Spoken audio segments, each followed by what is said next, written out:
Olá! Nessa nossa conversa de hoje, a gente vai explorar um jeito diferente de olhar para a prosperidade.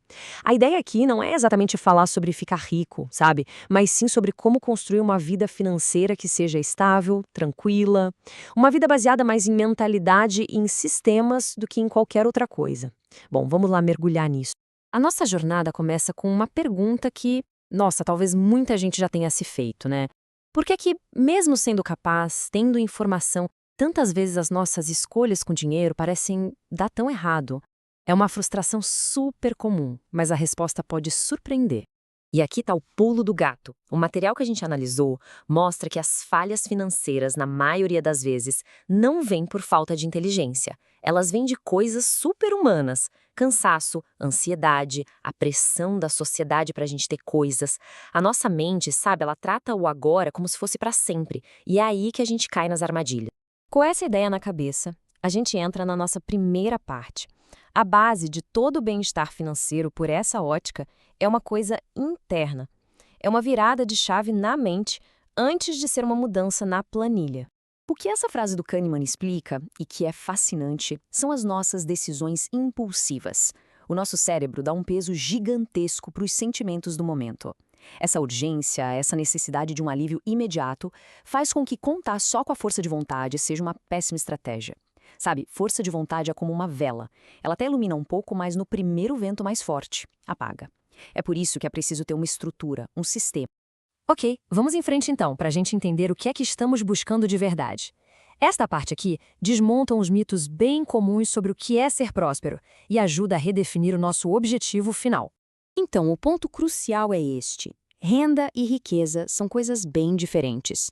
A renda é o fluxo, né? O dinheiro que entra e que sai, muitas vezes para manter um padrão de vida que todo mundo vê. Agora, a riqueza, a riqueza é o que fica. É aquela estrutura invisível que protege, que sustenta com o passar do tempo.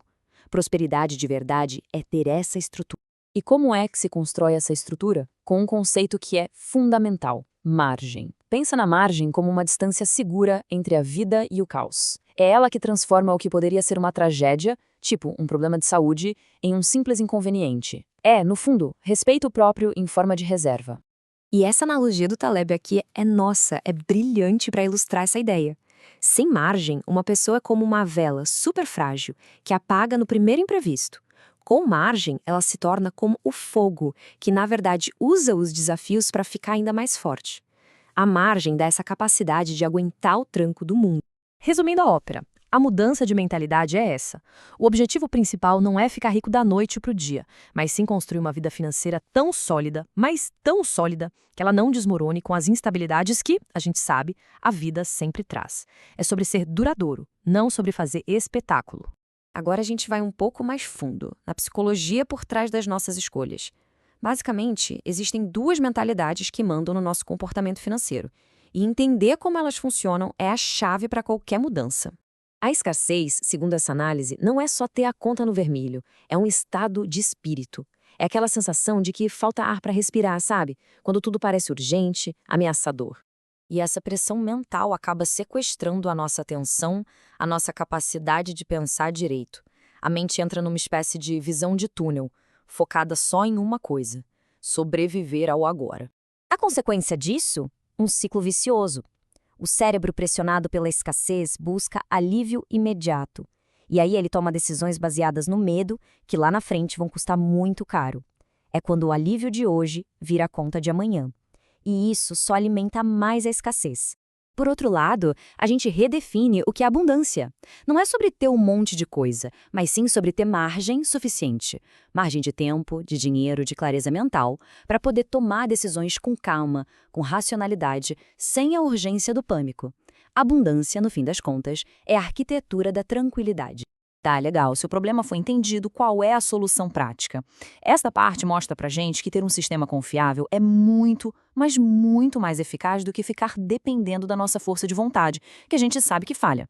É aqui que entra o famoso princípio 80-20. A estabilidade financeira não vem de controlar cada centavo que a gente gasta.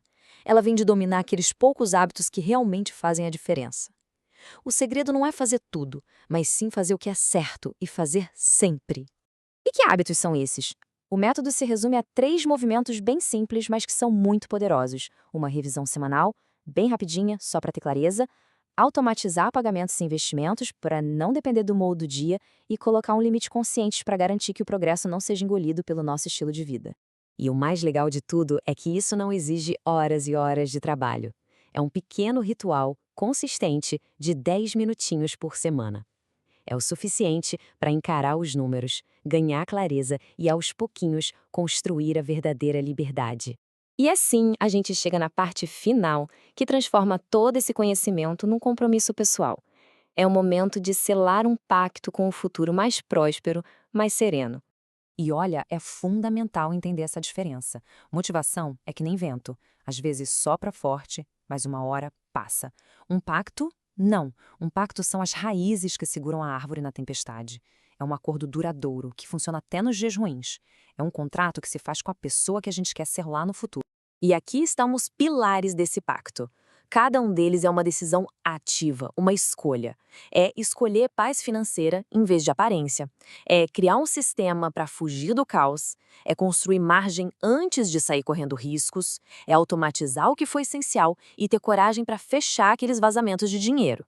É eliminar a dívida ruim com o método, ter um propósito claro para querer prosperar e, por fim, ter a sabedoria de reavaliar o caminho sem orgulho nem vergonha. Esse último pilar ganha ainda mais força com essa palavra simples e poderosa do Adam Grant. A capacidade de reconsiderar, de ajustar a rota, não é um sinal de fraqueza, muito pelo contrário, é o auge da força e da maturidade. É um ato de verdadeira abundância mental. E assim a gente termina com uma reflexão. Se a prosperidade é, no fundo, uma decisão, um pacto silencioso com o tempo, a pergunta que fica no ar é qual será o acordo que cada um de nós fará consigo mesmo para construir uma vida não só de sobrevivência, mas de verdadeira e duradoura tranquilidade.